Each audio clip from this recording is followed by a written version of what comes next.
The number of people out of work may have risen across the country, but here in the West, the overall picture is a bit brighter, with a slight fall in those claiming job seekers allowance. But there is still one area where we don't buck the national trend, and that's youth unemployment. One place trying to change that is Gloucestershire College, and our business correspondent Dave Harvey is there for us now. Good evening, Dave. Good evening, Alex. They're still hard at it here at Gloucestershire College, getting those assignments done, in some cases getting the old CVs and job applications in, as well as the computers here. They do have some books still.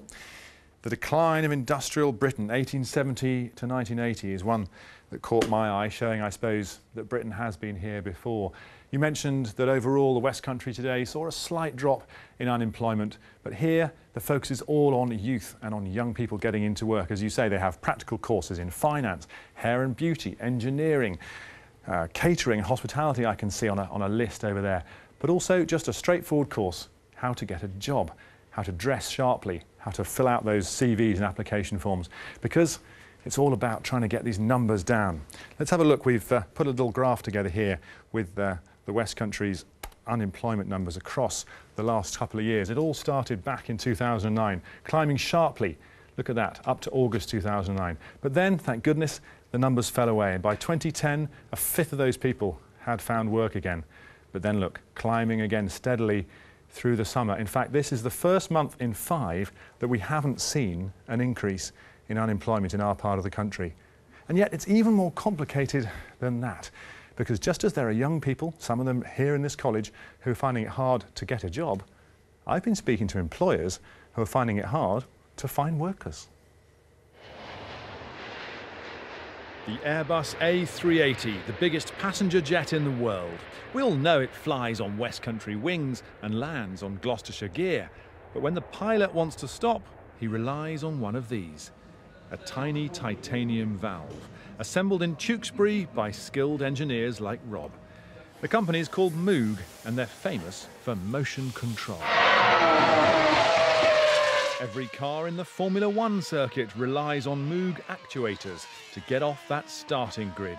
And lately, business has been roaring. We've achieved significant growth from our aircraft business, which happens to be here, and our industrial business also, which looks after anything on the ground effectively, is also growing despite the recession that everyone talks about. Yet we still find it very hard to recruit people into the business with the right kind of skills, with the right kind of outlook, and who see engineering as a positive thing to do. Now, I've heard this complaint from skilled manufacturing firms across the West before, but now, in Gloucestershire, they've decided to do something about it. Each time they come back from the Formula One teams, we have to replace these 100% of the time. Sixth form students from Tewkesbury School got their hands on Moog's technology this week in a new pilot scheme. They and their teachers will be back every week now. The idea, quite simply, to show young people that engineering can be exciting. Absolutely thrilled in terms of it being a pilot that appears to be working and in Gloucestershire with an advanced engineering company, which I feel has sort of a real sexy feel to it, really, which people need to understand and know a bit more about. Moog is one of 5 companies in the county that have paired up with 5 local schools. If it works, this scheme will be copied across the country. It's pretty cool knowing that 2 Formula One drivers have actually sat in the same seat that I'm sat in now. And the students, they're understandably excited, and yes, inspired too. Knowing how different parts of it are made, knowing how the valves work. You see like the stages of how it goes through, and then you see the final product.